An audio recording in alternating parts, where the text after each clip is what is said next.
In this video, I'm going to show you how to delete an app in Base44 quickly and safely, step by step. If you've created a project or application that you no longer need, knowing how to remove it properly can help keep your workspace clean and organized.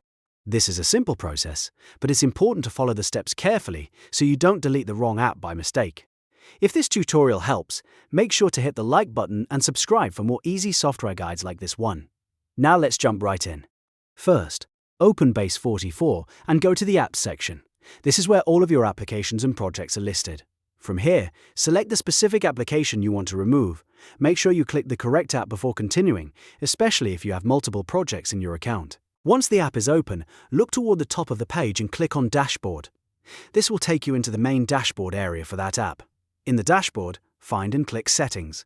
After that, choose App Settings. This is where you'll find the configuration options for the application, including the delete option.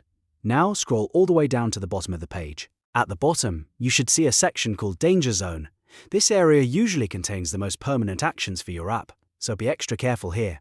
Inside the Danger Zone section, click Delete App. Base44 may ask you to confirm the action before it removes the app completely. If that confirmation appears, read it carefully and make sure you really want to proceed.